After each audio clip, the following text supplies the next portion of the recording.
DCM DKShi ಒತ್ತಡಕ್ಕೆ ಮಣಿದ್ರೆ CM ಸಿದ್ದರಾಮಯ್ಯನವರು ಅನ್ನೋದೊಂದು ಕುತೂಹಲ. ಕುಮಾರಸ್ವಾಮಿ ವರ್ಸಸ್ ಡಿಕೆಶಿ ತಿಕ್ಕಾಟ ಮತ್ತಷ್ಟು ಹೆಚ್ಚಾಗುತ್ತಾ ಇದರಿಂದ ಅನ್ನೋದು ಪ್ರಶ್ನೆ. ರಾಮನಗರ ಹೆಸರು ಮರುನಾಮಕರಣ ವಿಚಾರದಲ್ಲಿ ಹಗ್ಗ ಜಗ್ಗಾಟ. ಬೆಂಗಳೂರು ದಕ್ಷಿಣ ಜಿಲ್ಲೆ ಮಾಡೋದಕ್ಕೆ ಡಿಸಿಎಂ ಡಿಕೆಶಿ ಪ್ರಯತ್ನ. ನೋಡಿ, ರಾಮನಗರ ಅಂದಿದ ತಕ್ಷಣ ನಿಮಗೆ ಯಾರು ನೆನಪಾಗ್ತಾರೆ? ರಾಮನಗರ ಅಂದಿದ ತಕ್ಷಣ ಎರಡು ಪ್ರಬಲ ಪಕ್ಷಗಳು ನೆನಪಾಗತ್ತೆ ಮತ್ತು ರಾಜ್ಯದ ಪ್ರಬಲ ಸಮುದಾಯದ ನಾಯಕರುಗಳು ನೆನಪಾಗ್ತಾರೆ. ಒಂದು ಕಾಂಗ್ರೆಸ್ಸು, ಮತ್ತೊಂದು JDS, ಒಂದು ಕುಮಾರಸ್ವಾಮಿ ಅವರು, ಇನ್ನೊಂದು DK ಶಿವಕುಮಾರ್ ಅವರು. ರಾಮನಗರ ಅನ್ನೋದು ನಮ್ಮ ಅಸ್ಮಿತೆ ಅನ್ನೋದು ಇಲ್ಲಿ JDSನವರ ಮಾತು. ಕುಮಾರಸ್ವಾಮಿ ಅವರು, DK ಶಿವಕುಮಾರ್ ಅವರು ರಾಮನಗರದ ಹೆಸರನ್ನೇ ಬದಲಾವಣೆ ಮಾಡ್ತೀವಿ ಅಂತ ಅವರು ಕೂಡ ಪಣ ತೊಟ್ಟಿದ್ದಾರೆ. ಹೇಳಬೇಕು ಅಂದರೆ ಈ ಇಬ್ಬರ ನಾಯಕರ ನಡುವೆ ಸುಮಾರು ದಿನಗಳಿಂದ ಏನು ಸರಿ ಇಲ್ಲ. ಶೀತಲ ಸಮರ ಅನ್ನೋದು ನಡೀತಾ ಇತ್ತು, ಅದಾದ್ಮೇಲೆ ಜಗಜ್ಜಾಹಿರು ಆಗಿತ್ತು. ಈ ಬಗ್ಗೆ ಮತ್ತಷ್ಟು ಮಾಹಿತಿಯನ್ನು ನೀಡ್ತಾರೆ ನಮ್ಮ ಪ್ರತಿನಿಧಿ ಶಿವು. ಈ ರಾಮನಗರ ಹೆಸರು ಬದಲಾವಣೆ ವಿಚಾರದಲ್ಲಿ ನಾವು ಒಳಗಿನ ಲೆಕ್ಕಾಚಾರಗಳು ನೋಡಿದ್ರೆ ಕುಮಾರಸ್ವಾಮಿ ವರ್ಸಸ್ DK ಶಿವಕುಮಾರ್ ಅನ್ನೋದು ಇದೆ. ಮಧ್ಯದಲ್ಲಿ CM ತಗ್ಲಾಕೊಂಡಂಗೆ ಕಾಣಿಸ್ತಾ ಇದೆ. ಇವತ್ತು ಈ ವಿಚಾರದ ಬಗ್ಗೆ ಚರ್ಚೆ ಆಗೋ ಸಾಧ್ಯತೆ ಇದೆಯಾ ಅಂತ ಶಿವು? ಇವತ್ತಿನ ಸಂಪುಟ ಸಭೆಯಲ್ಲಿ 11 ಗಂಟೆಗೆ ಸಿದ್ದರಾಮಯ್ಯ ಅವರ ನೇತೃತ್ವದಲ್ಲಿ ಸಂಪುಟ ಸಭೆ ನಡೀತಾ ಇದೆ. ಸಂಪುಟ ಸಭೆಯಲ್ಲಿ ಹಲವು ವಿಷಯಗಳು ಇವತ್ತು ಚರ್ಚೆಗೆ ಬರ್ತಾ ಇದೆ. ಅದರಲ್ಲಿ ಪ್ರಮುಖವಾಗಿ ರಾಮನಗರಕ್ಕೆ ಮರುನಾಮಕರಣವನ್ನ ಮಾಡಬೇಕು ಅನ್ನುವಂತಹ ಪ್ರಸ್ತಾಪ ಕೂಡ ಇದೆ. ಯಾಕಂದ್ರೆ ಹಿಂದೆ ಕೂಡ ಕ್ಯಾಬಿನೆಟ್ ಸಭೆಯಲ್ಲಿ ರಾಮನಗರ ಹೆಸರು ಬದಲಾವಣೆಯನ್ನ ಮಾಡಬೇಕು, ಅದನ್ನ ಬೆಂಗಳೂರು ದಕ್ಷಿಣ ಜಿಲ್ಲೆ ಅಂತೇಳಿ ಮಾಡ್ಬೇಕು ಅಂತೇಳಿ ಸಮಗ್ರವಾಗಿ ಚರ್ಚೆಯನ್ನ ಮಾಡಿ ಸಂಪುಟ ಒಪ್ಪಿಗೆಯನ್ನ ಕೊಟ್ಟು ಆ ನಂತರ ಅದನ್ನ ಕೇಂದ್ರ ಸರ್ಕಾರಕ್ಕೆ ಶಿಫಾರಸನ್ನ ಮಾಡಿತ್ತು. ಸೊ ಕೇಂದ್ರ ಸರ್ಕಾರಕ್ಕೆ ಶಿಫಾರಸನ್ನ ಮಾಡಿದ್ರ ಹಿಂದೆ ಸಾಕಷ್ಟು ಲೆಕ್ಕಾಚಾರಗಳು ಕೂಡ ಇತ್ತು. ರಾಮನಗರ ಅನ್ನುವಂತ ಹೆಸರಿಗೆ ಬದಲಾಗಿ ಬೆಂಗಳೂರು ದಕ್ಷಿಣ ಜಿಲ್ಲೆ ಅಂತೇಳಿ ಮಾಡಿದ್ದೆ ಆದ್ರೆ ರಿಯಲ್ ಎಸ್ಟೇಟ್ ಬೂಮ್ ಆಗತ್ತೆ, ಅಲ್ಲಿರುವಂತಹ ರೈತರಿಗೆ ಹೆಚ್ಚಿನ ಒಂದು ಲಾಭ ಆಗತ್ತೆ, ಹಾಗೆ ಕೈಗಾರಿಕೆಗಳು ಕೂಡ ಅಲ್ಲಿಗೆ ಹೆಚ್ಚಿನ ಪ್ರಮಾಣದಲ್ಲಿ ಬರುತ್ತೆ.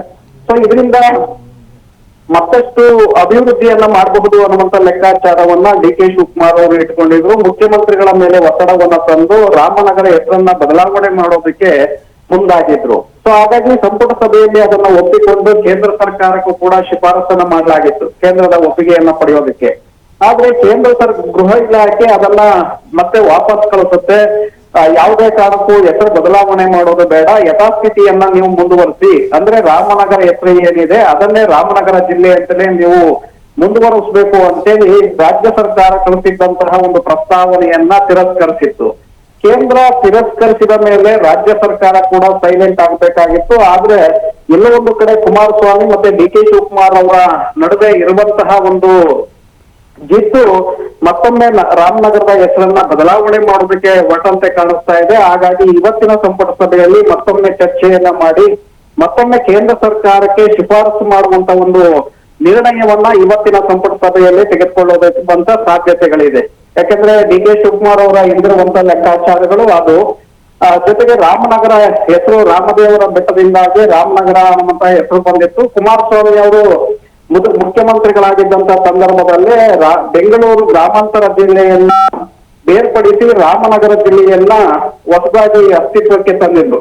ಹಾಗಾಗಿ ಕುಮಾರಸ್ವಾಮಿ ಅವರಿಗೆ ಭಾವನಾತ್ಮಕವಾಗಿ ಕೆಲವು ಸಂಬಂಧಗಳು ಕೂಡ ಅದರ ಜೊತೆಗೆ ತಲುಪು ಹಾಕೊಂಡಿದೆ. ಜೊತೆಗೆ ಹಾಸನದಿಂದ ಮೂಲತಃ ಹಾಸನದವರಾದ್ರೂ ಕೂಡ ಕುಮಾರಸ್ವಾಮಿ ಅವರು ಬಿಡದಿಯಲ್ಲೇ ವಾಸ್ತವ್ಯವನ್ನು ಹೂಡಿದ್ದಾರೆ. ಅಷ್ಟರ ಮಟ್ಟಿಗೆ ರಾಮನಗರ ಜಿಲ್ಲೆಯ ಜನರ ಜೊತೆ ಸಾಕಷ್ಟು ಭಾವನಾತ್ಮಕ ಸಂಬಂಧವನ್ನ ಕುಮಾರಸ್ವಾಮಿ ಅವರು ಹೊಂದಿದ್ದಾರೆ. ಈಗ DK ಶಿವಕುಮಾರ್ ಅವರ ಹೆಸರನ್ನ ಬದಲಾವಣೆ ಮಾಡೋದಕ್ಕೆ ಹೊರಟಿರೋದ್ರಿಂದ ಸಹಜವಾಗಿ ಕುಮಾರಸ್ವಾಮಿ ಅವರಿಗೆ ಸಾಕಷ್ಟು ಅಸಮಾಧಾನ ಇದೆ. ರಾಮನಗರ ಜಿಲ್ಲೆ ಅಂತ ಮಾಡಿರುವಂತದ್ದು ನಾನು ಅದನ್ನ ಈಗ ಬದಲಾವಣೆ ಮಾಡಿ ಬೆಂಗಳೂರು ದಕ್ಷಿಣ ಜಿಲ್ಲೆ ಅಂತ ಮಾಡಿ ರಿಯಲ್ ಎಸ್ಟೇಟ್ ಅನ್ನ ಕೊಳ್ಳೆ ಹೊಡೆಯೋದಕ್ಕೆ DK ಶಿವಕುಮಾರ್ ಅವರು ಮುಂದಾಗಿದ್ದಾರೆ. ರೈತರ ಜಮೀನುಗಳನ್ನ ಒಡೆದು ಅದನ್ನ ರಿಯಲ್ ಎಸ್ಟೇಟ್ ಕುಳಗಳಿಗೆ ಮಾರಾಟ ಮಾಡೋದಕ್ಕೆ ಮುಂದಾಗಿದ್ದಾರೆ ಅನ್ನುವಂತ ಆರೋಪವನ್ನ ಕುಮಾರಸ್ವಾಮಿ ಅವರು ಮಾಡಿದ್ರು.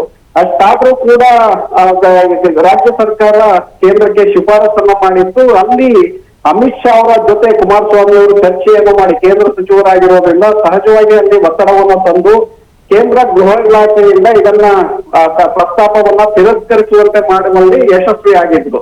ಈಗ ಮತ್ತೆ ಕುಮಾರಸ್ವಾಮಿ ಅವರಿಗೆ ಸೆಡ್ಡು ಹೊಡೆಯೋದಕ್ಕೆ DK ಶಿವಕುಮಾರ್ ಹೊರಟಂತೆ ಕಾಣಿಸ್ತಾ ಇದೆ. ಮುಖ್ಯಮಂತ್ರಿಗಳ ಮೇಲೆ ಮತ್ತೆ ಒತ್ತಡವನ್ನ ತಂದು ಇವತ್ತಿನ ಸಂಪುಟ ಸಭೆಯಲ್ಲೂ ಕೂಡ ತರೋದಕ್ಕೆ ಮುಂದಾಗಿದ್ದಾರೆ. ಮತ್ತೊಮ್ಮೆ ಕೇಂದ್ರಕ್ಕೆ ಶಿಫಾರಸನ್ನು ಮಾಡೋದಕ್ಕೆ ಮುಂದಾಗಿದ್ದಾರೆ. ಇದು ಮತ್ತಷ್ಟು ಕಗ್ಗಂಟೆಗಳನ್ನ ಸೃಷ್ಟಿ ಮಾಡುವಂತ ಸಾಧ್ಯತೆಗಳು ಕೂಡ ಇದೆ ಇಲ್ಲಿ. ಶಿವ, ಈಗ ಆಲ್ರೆಡಿ ನಾವು ರಾಜ್ಯಪಾಲರು ವರ್ಸಸ್ ಸರ್ಕಾರ, ಕೇಂದ್ರ ವರ್ಸಸ್ ಕಾಂಗ್ರೆಸ್ ಸರ್ಕಾರ, ಈ ಥರ ಭಾಳಷ್ಟು ವಿಚಾರದಲ್ಲಿ ಆಗಿರೋದು ನಾವು ನೋಡಿದ್ದೇವೆ. ಈಗ ರಾಮನಗರ ವಿಚಾರದಲ್ಲೂ ಈಗ ಕುಮಾರಸ್ವಾಮಿ ಅವರು ಕೇಂದ್ರ ಸಚಿವರು, ಈಗ ಆಲ್ರೆಡಿ ಕೇಂದ್ರದಿಂದ ಬೇಡ ಅನ್ನುವಂಥದ್ದನ್ನು ಹೇಳಲಾಗಿದೆ. ಆದರೂ ಅದಕ್ಕೆ ಸೆಡ್ಡು ಹೊಡೆದು ತೀರ್ಮಾನ ಮಾಡಿದ್ದೇ ಆಗಿದ್ದಲ್ಲಿ ಏನೇನು ಸಮಸ್ಯೆಗಳಿಗೆ ಎದುರಾಗ್ಬೋದು, ಯಾವ್ಯಾವ ಥರದ ಸವಾಲುಗಳನ್ನು ಎದುರಿಸಬೇಕಾಗ್ಬೋದು, ಮತ್ತು ಆ ಆಪ್ಷನ್ಸ್ ಇರುತ್ತಾ ರಾಜ್ಯ ಸರ್ಕಾರಕ್ಕೆ? ಅಂದರೆ ಕೇಂದ್ರ ಸರ್ಕಾರದಿಂದ ಬೇಡ ಅಂತ ಹೇಳಿದ್ರು ಕೂಡ ಮಾಡುವಂಥ ಅವಕಾಶ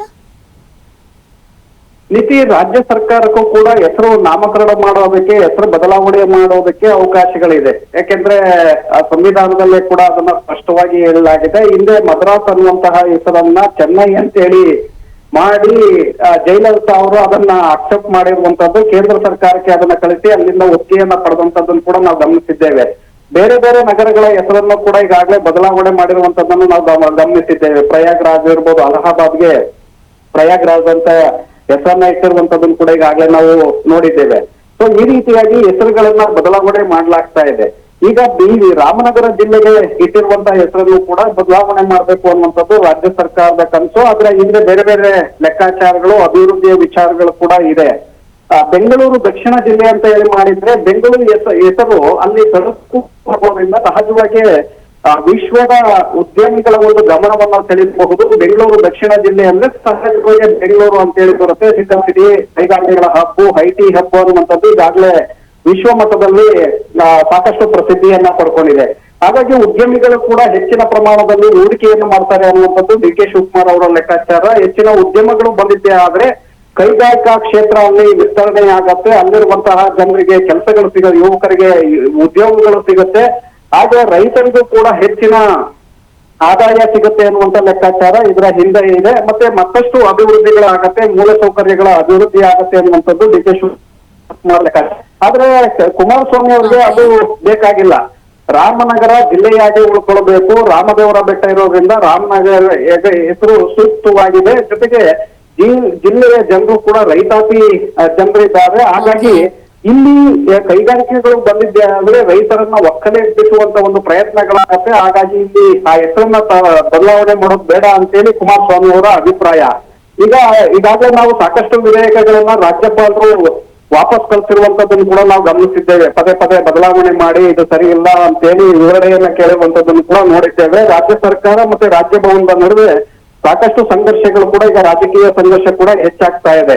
ಇದರ ನಡುವೆ ಇವತ್ತಿನ ಈ ಒಂದು ಮತ್ತೆ ಮಸೂದೆಯ ಬಿಲ್ ಅನ್ನ ಅಲ್ಲಿ ತಂದು ಚರ್ಚೆಯನ್ನ ಮಾಡಿ ಮತ್ತೊಮ್ಮೆ ಶಿಫಾರಸು ಮಾಡುವಂತ ನಿರ್ಧಾರವನ್ನ ಮಾಡಿದ್ದೆ. ಆದ್ರೆ ಈ ಕಡೆ ರಾಜಭವನ ವರ್ಸಸ್ ಸರ್ಕಾರದ ರಾಜಕೀಯ ಸಂಘರ್ಷ, ಮತ್ತೊಂದು ಕಡೆ ಕೇಂದ್ರ ಮತ್ತೆ ರಾಜ್ಯ ಸರ್ಕಾರದ ನಡುವೆ ಮತ್ತಷ್ಟು ಸಂಘರ್ಷಗಳು ಹೆಚ್ಚಾಗುವಂತ ಸಾಧ್ಯತೆಗಳು ಕೂಡ ಇದೆ. ನೀತಿ ಫೈನ್, ಥ್ಯಾಂಕ್ ಯು ಶಿವ, ತಮ್ಮ ಡೀಟೇಲ್ಸ್ಗಾಗಿ.